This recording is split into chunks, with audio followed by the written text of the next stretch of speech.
Enjoy AJ's fresh food with dine-in, carry-out, and delivery options.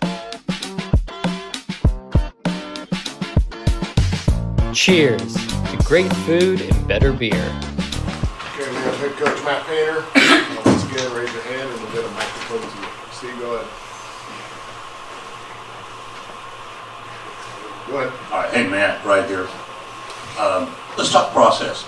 I know that Yale shot 26 more shots than you guys did tonight. Do you feel that your team is taking what you're doing in practice and making a reality come to the floor? And what are some things that maybe that you still, I know this is building a team 101, I get it. Yeah, yeah, I think so. I think, I thought our execution was pretty good. We had a stretch there where we turned the ball over a little bit, even though the possessions were the same with rebounds and turnovers. But yeah, I think our guys are trying. We have to do a better job in 50-50 balls and rebounds. We're touching a lot of basketballs and we're not getting a lot. And that's just not our big guys, that's everybody. And I thought we got some key rebounds at the end of the game. But if you're not great at rebounding the basketball and you're not great at keeping the ball out of the paint, you're just going to be behind plays all the time. And it just looked like we were behind plays, especially in the second half, a lot. And we got to do a better job containing it, and we got to do a better job of getting it off the glass. But like, a lot of times they don't understand like embracing the physicality of the game. Like you hit people to gain position so you can get the basketball. You don't hit people for the sake of hitting them, and it doesn't gain you an advantage. So like being in a good defensive position and you know, not getting behind plays. But if you're always helping people, you're not in a great block-out position. Like you're constantly helping on the basketball. And I just thought we were helping way too much. And you're going to have to help in basketball. You know you are, but you can't live in help. At times we were living in help, and then like now we're getting some stops because we were swarming the basketball, and then weak side we're not in a great position. So we just got to keep working. You know, obviously we're trying to gel a team and get better. I thought our bench really helped us. I thought Miles Colvin, offensively and defensively, did some good things for us. I thought he came in with a really good mentality in our last game to defend, and we carried that over to this game, and that we need to see that consistency from him and to put himself in a much better position. He put himself in a much better position today, and I thought C.J. Cox really helped us, and it was great to see Cam, you know, get some opportunities. He hadn't had a lot of opportunities, but he went up and got some key rebounds for us and made a couple big threes. C.J. Cox, when Braden turned it over a couple times, came in and got a man one, made a pull up, and you know, kind of settled us down there. So good team win, and we just got to stay with it. Hey Matt, do you think, real quickly, do you think that's just a product of these guys really not? I know they played together some last year, but Edie was out there. Now they're playing to have to learn how to play without him. Is that is that hard? No, not offensive. Okay. Yeah, we have to have guys that can go get the basketball. We got to have guys continue to dribble better. And it's team defense, but it starts, you know, being able to to guard the basketball. Like that piece, guarding and rebounding, it was just like, you know, they're the constants, man. They're the pillars. You got to do it every day.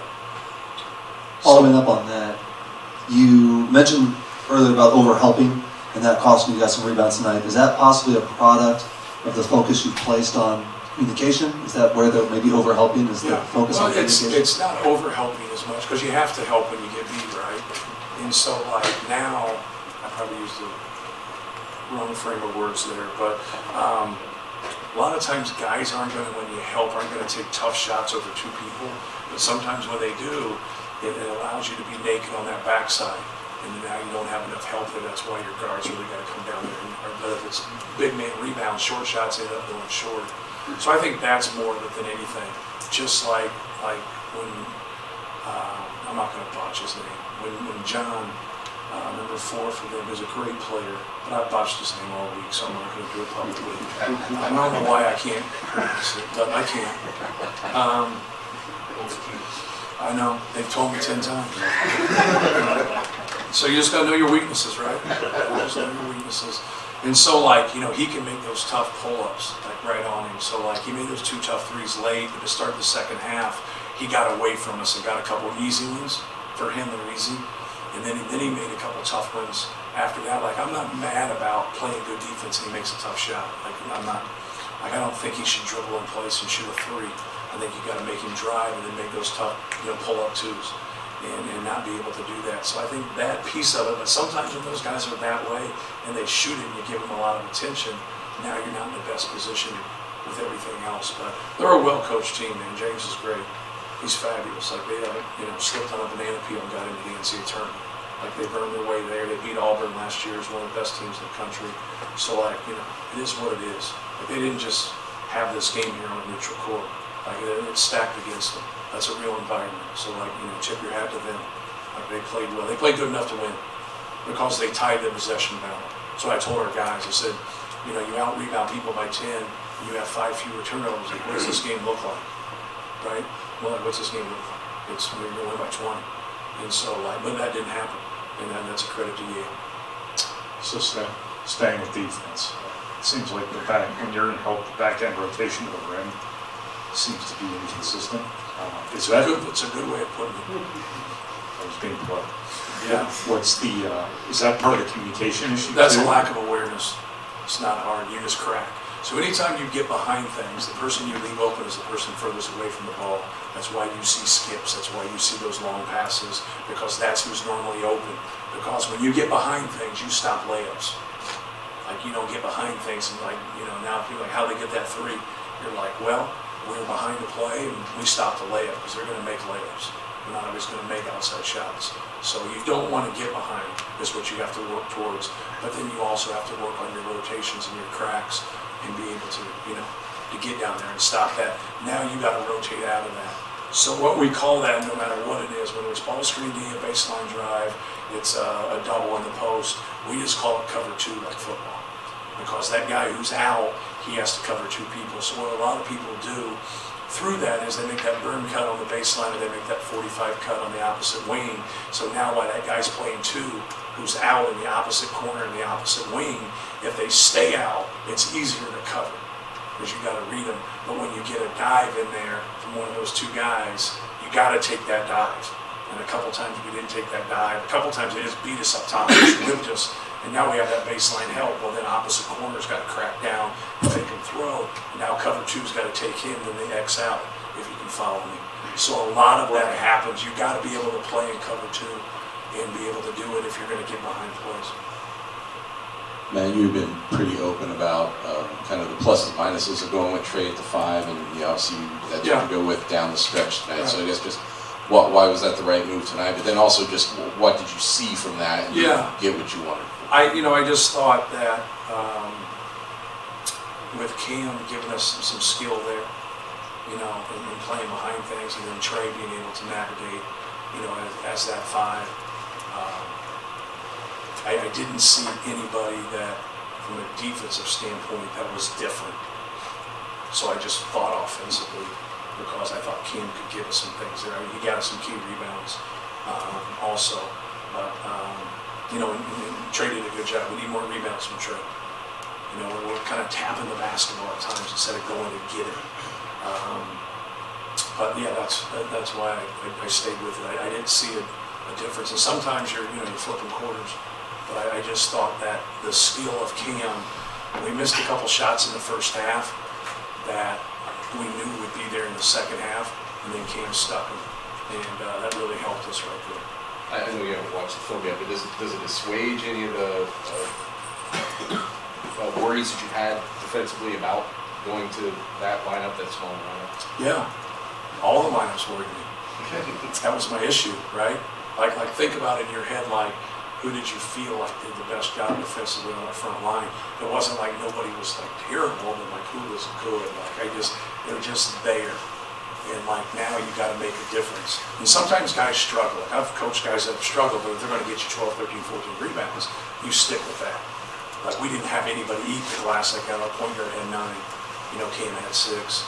But like we got to get some glass eaters. We got to get some guys hitting some people and going to get the basketball. It's good. Like, we've played 3 games here. They're good teams, right? Like, they're good teams. Like, they've been in the NCAA tournament. Yale's been in the NCAA tournament 2 out of the last 4 years. Texas A&M, Corpus Christi's been 2 out of the last 3. I think Northern Kentucky went 3 years ago or 4 years ago, or whatever they did. So like we're playing, some teams that I know we're playing here in Mackey Arena, but they're different styles and they're well coached, and now they cause us problems. And that's what you want. You want to be able to solve different problems and try to fix different things as you prepare for your season. In the back. Coach, you got another great matchup on Friday. A couple really good bigs Alabama has. Does playing those guys in the past, so playing Grant Nelson last year, playing Cliff at Rutgers a handful of times, does that really help you prepare for those guys? I know without Zach, it's a whole different story. Yeah, they're great players, man. Like they're all great players. The guys that transferred in, the guys that returned. Like his backups could venture out and be a top 25 team. Like they're real. And so like, you have to be able to, like when you face people before, like Cliff's had some really good games against us. Last year, like Mark Sears, like he looked unbelievable. He looked like Damon Stoudemire. Like the plays he was making, the shots that he was making, and that was a compliment. And they're tough, man. They're tough. You got to be ready. We were ready to go. Like we could score the basketball last year. Like we could go, and we knew we had to outscore them because they didn't stop us and we didn't stop them. You try, you do things in a huddle and you feel good about it, but when it gets down to it, I don't know what the final score was, but it seems like 95, 92 or something crazy like that. And we kept with it and we played. But they kept with it and played too. We just had, 2 possessions better. Spoke to us some already, just the big momentum threes. How big of a part of that, of your identity is that, being the team that can make the big shot? Yeah. I think just our balance, like, we have to be able to score the ball from from the three-point arc. But people are going to try to take it away. Like, Fletcher Lawyers, 5 for 7 and 14 points. And you like to get him more shots than that, right? But like they're trying to stop him from getting shots too. So it's kind of a credit to him to keep us disciplined and not take shots that aren't good shots for our team. And he's done that. But you still try to give guys of that nature more shots. Tonight, because they're in a drop, Braden got some more looks, especially early. Then they started to adjust a little bit and do some things differently. But no, we need that balance, and with guys making threes, and we have a lot of different guys that can do that. And Braden's such a good playmaker, and we try to play off of him. You just talked about this briefly, but I think a lot of people look at your schedule and say Alabama, Auburn, Marquette, you're getting a tough schedule, but you bring in 3 mid-major teams that return a lot of production. They were all finished high in the league. I know setting your schedule isn't necessarily picking your schedule, but how is that part of the equation? Do you look at that when you're trying to set your schedule? Yeah, without question we do.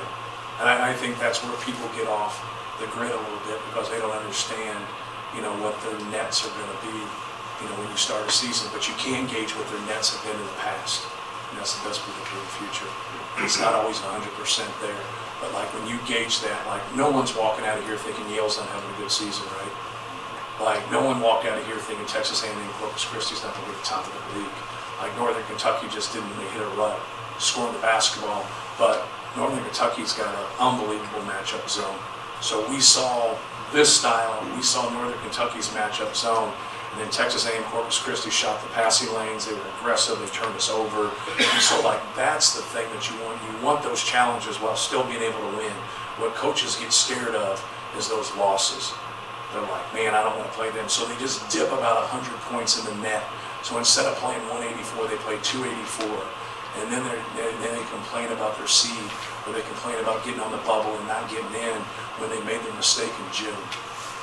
And it's harder, man. I'll give, like the credit to people that kind of keep doing it, that are on that fringe from a talent standpoint, because it is harder because they're going into the portal and they're collecting, talent, but they don't know how that talent's going to mesh. The guys that get the best players, they got a better gauge. The people that are in tier 2 and tier 3, now they got to really work towards, hey, like, I don't want to have this tough loss or whatever, but like, that's how when you sit there and you say, like, how have you been a top 5 seed for 8 straight years or whatever our stat is? I think a part of it is that. Now you got to go out, and beat the real people too.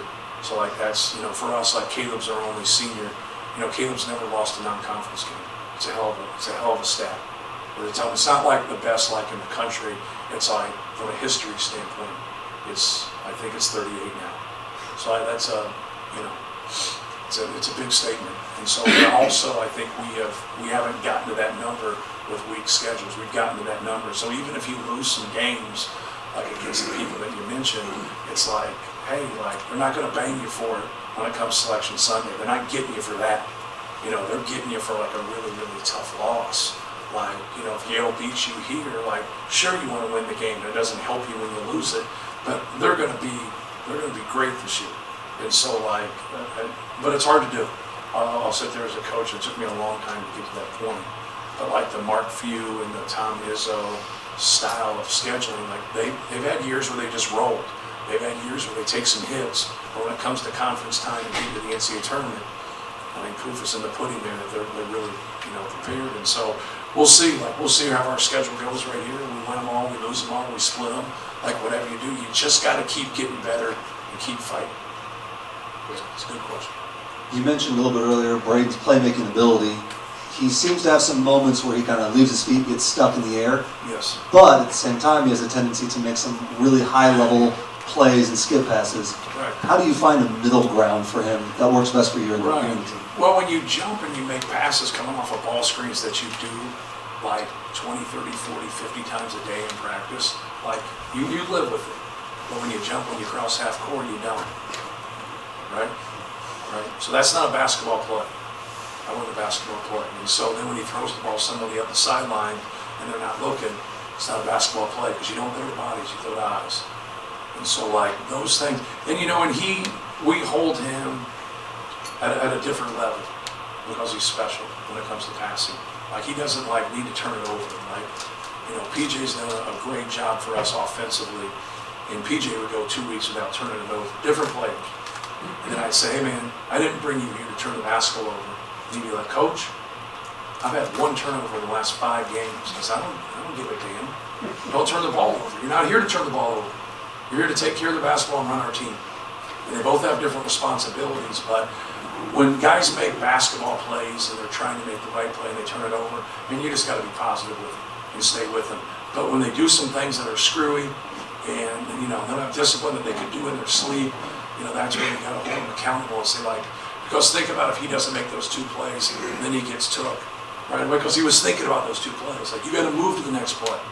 Like he's a fabulous player. He's fabulous. Best point guard I've been around. But like, who cares? You can't change that shit. Play's over. Guard your man. Keep him out of the paint. He's still thinking about that.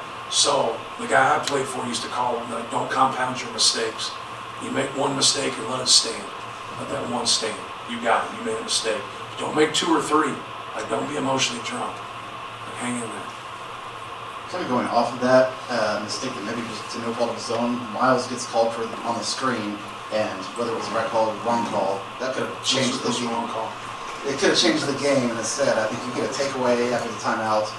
Cam gets to the line, Braden steals the inbound pass, and you get 4 points out of it. Yeah. You talk about a winning team over years. How much of that kind of mentality where you don't let the mistake affect the next play? And that's what you want right there. Like him getting that steal on that basket right there, it was a huge play for us. It got it to 4 possessions. There's still stuff happening at the end of the game because they make plays, but that was huge. That was a huge play right there. But moving to the next play, like now you get a call that goes against you. And as you guys all know, like we got the next 2. And I don't know if they were ours, but we got them. And so that's the way the game floats sometimes when things of that nature happens. When you have the basketball and you're officiating and you've got to deal with a ball screen, that's the way they changed the rule. And they go to the clock on 20 seconds for a 10-second count. Because what they used to have was you're reffing and you got the count, I got the ball, and I got the screen. It's impossible. It's impossible to referee. So they changed it to where it's there. So I got to watch you guard the basketball, and I got to watch this screen be legal. And that's why you need help from the other guy. He's got to be able to call. That's why you'll see fouls, and those guys will be like, I just didn't see it. Because you're dealing with the ball and you're not dealing with the screen. when you can back up, a lot of times when you can back up and you're further away from it, you'll see it more clearly than when you're on top of it. That makes sense to you guys, but it's true. And so, like, I think that's just what happened there. So it was a tough one for him. It went bang bang. I thought the kid from Yale sold it. He did a good job of selling it. By the way, he's a hell of a defensive player. I've never seen guys go under ball screens and still find people. Like when you go under, then you got to go under twice. You're cooked. Like you are cooked. Like Braden's shooting that. That joker was running underneath and finding him every time. He is a very good defensive player. We asked Trey about it, the 50 in the paint points. He said, that number's a concern. I'm wondering, is that something that you're going to be running in white board? What's the goal of that number for you? When you're talking about them scoring 50 points in the second half? 50 points in the paint, sorry. 50 points in the paint, okay. Yeah, they lived in the paint. They lived in the paint. Some of it's ball screen defense. Some of it's containing the basketball. Some of it was, I thought in the first half they just kept getting in the middle of the floor. I thought our ball screen defense, we switched some things up. To where when we had Cam, we switched it. But then they had the post-up mismatch, and that caused us a little bit of problems too. And so, like, we came out and hedged some of them, and they went right to that guy, and then we would just X out. But we got to do a better job of keeping the ball out of the paint. Period. So we'll go back and watch tape, and we'll work on that. But Alabama's not going to run with Yale. So, like, I think if we had to play Yale again, we could be better in that area, but we're not going to play them again. So, but like, yeah, it's a concern, not a question. But it was a concern before this game. So there was a really important defensive rebound. Miles got in the second half in traffic. Yes. And then there was a baseline inbound play where he fouled up Pulikitis. Have you seen like a new concentration? You got it right the second time. Level from him? Have you seen more urgency? Yes. Have you seen him more engaged in some of the substantive stuff you do from him? No question. I didn't think he was. I told him the other day in the office, you scored 14 in the first game, and you scored 5 in the second game, and you were so much better in helping us win in the second game. And tonight, I thought he had a balance of both. He took what came his way offensively, but I thought he was great defensively. I thought he was a big part of the game. He made it really hard on John. See how I did that, New? The kid's a great player, and I want to make sure that's out there, because he's got a chance, man. Anybody that can strike like that, you got a chance to make a lot of money. You got a chance to make a lot of money if you graduate from Yale, too. So he's in the great category, too, right? 2 dreams, man. You got to have a dream for education, you got to have a dream for basketball. And he's got both of them, so he's got a great future. Thanks, guys. Thank you, man.